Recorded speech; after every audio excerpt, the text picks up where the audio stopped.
தாமோதரன் சீனிவாசன் எனும் நான். யார் இந்த தாமோதரன் சீனிவாசன்? அஇஅதிமுகவில் சாதாரண ஒரு வட்ட செயலாளராக அவர் கெரியரை ஆரம்பித்து இன்னைக்கு இங்கிலாந்து நாடாளுமன்றத்தில் ஒரு மேயராக இருக்கார்.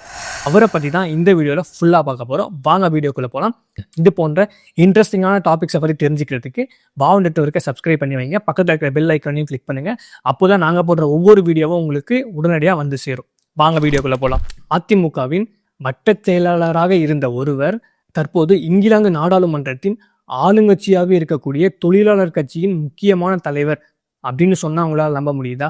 லண்டனில் கிரேடன் நகராட்சியின் கவுன்சிலர் மற்றும் துணை மேயரா பதவி வகித்தார் அப்படின்னு சொன்னா நம்ப முடியுதா?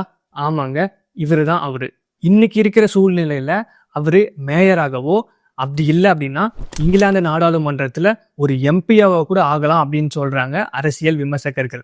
1980களில் தமிழ்நாட்டில் வில்லிவாக்கத்தில் 128வது வார்டில் சாதாரண மட்ட செயலாளராக இருந்தவர் தான் தாமோதரன் சீனிவாசன். இவங்களோட அம்மா பெயரு சரோஜினி. இவங்க எம்ஜிஆர் ஏடிஎம்கே பீரியட்ல மகளிர் அணியில இருந்துட்டு இருக்காங்க. எம்ஜிஆர் மறைவுக்கு பிறகு அதே விசுவாசத்தோட செல்வி ஜெயலலிதா அவங்களுடைய பக்கம் நிற்கிறாங்க. Damodaran Srinivasan diploma in mechanical engineering படிச்சிருக்காரு. தாமோதரன் சீனிவாசன் அவருடைய இளமை பருவத்துல அம்மாவோட எஸ்கார்ட் மாதிரி சுத்திட்டு இருந்தாரு. அதாவது ஒரு புல்லட்ல 2 பேரை கூட்டிட்டு ஒரு 10 பேர் கொண்ட ஒரு டீமா அம்மாவோட வண்டி பின்னாடி கார் பின்னாடி போயிட்டு வர்றதுதான் இவருடைய இளமை பருவ ஆக்டிவிட்டியா இருந்தது. அந்த டைம்ல தான் ஆதிராஜாராம் அவர்களுடைய தலைமையில இவருக்கு வில்லிவாக்கம் தொகுதியில வட்ட செயலாளர் பதவி கொடுக்குறாங்க. அதுக்கப்புறம் 1991 அம்மா முதல்வர் ஆயிட்டாங்க. எப்பவுமே சுலபமா பார்க்க முடிஞ்ச அம்மாவை 1991 அப்புறம் அம்மாவை அவ்வளவு சுலபமா பார்க்க முடியல அப்படின்னு சொல்றாரு. அம்மா முதல்வர் ஆயிட்டாங்க. அதுக்கப்புறம் அம்மாவை பார்க்கறது ரொம்ப கஷ்டமா இருந்துச்சு அப்படின்னு சொல்லிட்டு வருத்தப்படுறாரு. அதுக்கு பிறகு இவர் லண்டன்ல மெட்டீரியல் சயின்ஸ் படிக்க போயிடுறாரு. ஆஃப்டர் 1 இயர்ல அவர் கோர்ஸ் முடிஞ்சது ஒரு பிளாஸ்டிக் மேனுஃபேக்சரிங் கம்பெனில ஒர்க் ஜாயின் பண்றாரு. லைஃப் ஒரு பக்கம் நல்லா போயிட்டு இருக்கு அப்படின்னு யோசிச்சுட்டு இருந்த டைம்ல இவங்க அம்மாவுடைய ஜீன் இல்லையா, ஸோ மக்களுக்கு ஏதாவது பண்ணணும், யாருக்காவது ஏதாவது ஹெல்ப் பண்ணணும் அப்படின்னு இவருடைய ஜீன்லேயே இருக்கு அப்படின்னு இவர் யோசிக்கிறாரு. யோசிச்சுட்டு லண்டன்ல இருக்கிற தமிழர்களுக்கு ஹெல்ப் பண்றது, பிற நாட்டு பிரஜைகளுக்கான ஹெல்ப் பண்றது, வாய்ஸ் ஓவர் பண்றது, அவங்களுக்கு ஏதாவது ப்ராப்ளம்னா அதுக்கு சொல்யூஷன் சொல்றது, தென் அவங்க கம்பெனிலே சில பீப்புள்ஸ்க்கு வேலை வாங்கி கொடுக்கறது, இந்த மாதிரி நல்ல நல்ல விஷயங்கள் எல்லாம் அவர் லண்டன்ல பண்ணிட்டு இருந்தாரு. லைஃப் ஒரு கட்டத்தில் நல்லா போயிட்டு இருந்தப்போ அவங்கள ஸ்காட்லாந்துக்கு டிரான்ஸ்ஃபர் பண்றாங்க. டிரான்ஸ்ஃபர் பண்ணி கொஞ்சம் நாள் கம்பெனி மூடுறாங்க. அதுக்கப்புறம் என்ன பண்றது அப்படின்னு யோசிச்சுட்டு இருக்கிற சமயத்துல அவங்க அம்மா நேம சுருக்கி சரா அப்படின்னு ஒரு சூப்பர் ஸ்டோர் ஒன்று ஆரம்பிக்கிறாரு. அதுக்கப்புறம் அவருக்கு அங்க இருக்கவே பிடிச்சிருது. அதுக்கப்புறம் அவங்களுடைய ஒய்ஃப், அவங்களுடைய குழந்தைங்க எங்களெல்லாம் கூட்டிட்டு போயிட்டு அங்கேயே செட்டில் ஆகுறாங்க. இவர் போன பீரியட்ல பாத்தீங்கன்னா அந்த விசா கெடுபடியெல்லாம் ரொம்ப கம்மியா இருந்தது, அதெல்லாம் நாங்கள் ஈஸியா போயிட்டோம் அப்படின்னு சொல்றாரு. இவர் அங்க பீப்புள்ஸ்க்கெல்லாம் ஹெல்ப் பண்றது, வாய்ஸ் ஓவர் பண்றது, இந்த மாதிரி எல்லாம் பண்ணும்போது தற்போதைய அமைச்சர் ஸ்டீவ் ரிட் அவருடைய இன்ட்ரோ கிடைக்குது இவருக்கு. அவருடைய இன்ட்ரோ கிடைச்சதும் நீங்க பண்ற சர்வீஸ்லாம் நல்லா இருக்கு, எங்களுக்கு பிடிச்சிருக்கு அப்படின்னு அவரை அப்ரிஷியேட் பண்றாங்க.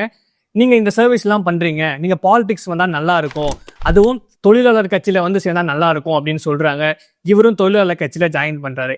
ஏன் தொழிலாளர் கட்சி அப்படின்னு யோசிக்கிறப்போ லண்டன்ல தொழிலாளர் கட்சி எப்பவுமே பிரிட்டன்ல வாழ்ற பிற நாட்டு பிரஜைகளுக்கு கூடுதல் அக்கறை செலுத்துவாங்க. அவங்களுக்கு எந்த பிரச்சனைனாலும் வாய்ஸ் ஓவர் பண்றது, சொல்யூஷன் சொல்றது. ஸோ இந்த மாதிரி ஆக்டிவிட்டிஸ் எல்லாம் தொழிலாளர் கட்சி பிரிட்டன்ல அதிகமா பண்ணிட்டு இருக்காங்க. தென் தொழிலாளர் கட்சியில ஜாயின் பண்ணிட்டாரு, கட்சியில கடுமையா உழைக்கிறாரு. அதுக்கப்புறம் கிரேடன் நகராட்சியில ஒரு கவுன்சிலரா வின் பண்றாரு. இதுதான் அவருடைய அரசியல்ல முதல் வெற்றி. பிரிட்டன்ல பாத்தீங்கன்னா கவுன்சிலருக்கு 4 வருஷம், மேயருக்கு 1 வருஷம், துணை மேயருக்கு 1 வருஷம் அப்படின்ற பதவிக்காலம் தான் அங்க இருக்கு. லாஸ்ட் இயர் துணை மேயரா இருக்காரு. இப்போ இந்த வருஷம் கரண்டா கவுன்சிலரா இருக்காரு. நெக்ஸ்ட் இயர் மேயர் போஸ்ட் தரதா சொல்லியிருக்காங்க. அப்படி இல்லைன்னா பிரிட்டன் நாடாளுமன்றத்துல ஒரு எம்பி போஸ்ட் கூட கிடைக்க வாய்ப்பு இருக்கு அப்படின்னு சொல்றாங்க.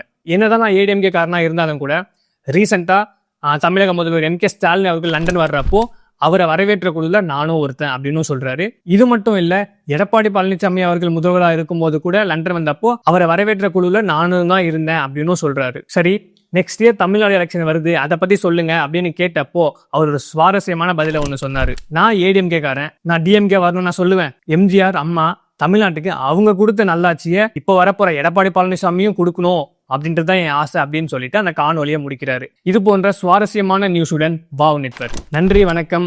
உங்கள் விஜய் பாபு.